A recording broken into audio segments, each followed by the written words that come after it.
नमस्कार. MB news म्हणजे महाराष्ट्रातील बातमीपत्रामध्ये आपले स्वागत आहे. बातमी बघण्यापूर्वी आमच्या चॅनलला लाईक आणि सबस्क्राईब करायला विसरू नका. तर बघूया आजची विशेष बातमी. अकोल्यात दिवसाढवळ्या सराफा दुकानावर दरोडा पडला असून बंदुकीचा धाक दाखवून रोख आणि दागिने लंपास. तर अकोला शहरातील आदर्श कॉलनी भागात घडली घटना. आज भरदिवसा दरोड्याच्या घटनेने अकोला शहर हादरून गेले.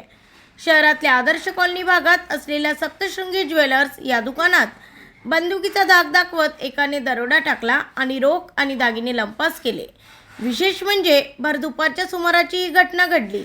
अगदी गजबजलेल्या वस्तीत भर दिवसा दरोडा पडल्याने अकोला शहर हादरून गेले आहे. तर या घटनेची माहिती मिळताच पोलीस घटनास्थळी दाखल झाले असून परिसरातील आणि दुकानातील CCTV फुटेज ताब्यात घेतले असून आरोपीचा शोध खदान पोलीस घेत आहे. ब्युरो रिपोर्ट MB न्यूज महाराष्ट्रातील बातमीपत्र अकोला. काय प्रकार होता? आज खदान पोलीस स्टेशनला जी माहिती मिळाली त्याप्रमाणे सप्तशृंगी अलंकार केंद्र जे आहे या ठिकाणी एक इसम येऊन त्यांनी बंदुकीचा धाक दाखवून काही आभूषण आणि दागिने चोरून नेल्याची माहिती पोलीस स्टेशनला मिळाली.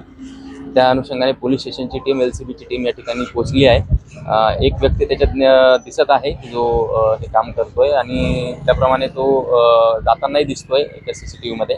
तर आता आमच्या टीम CCTV फुटेजची तपासणी करून त्याचा शोध घेण्यामध्ये रवाना केलेल्या आहेत आणि जे मुद्देमाल जो गेलेला आहे दुकानामधून तर त्याची टॅली आता ते मालक करत आहेत आणि त्याप्रमाणे पुढची जी कारवाई कायदेशीर कारवाई आम्ही करत आहोत. Thank you sir. कितीतरी अंदाजे किती? नाही आता ते असं सांगता येणार नाही कारण अजून जे मालक आहेत त्यांनाच अजून त्याची टॅली काढलेली नाही.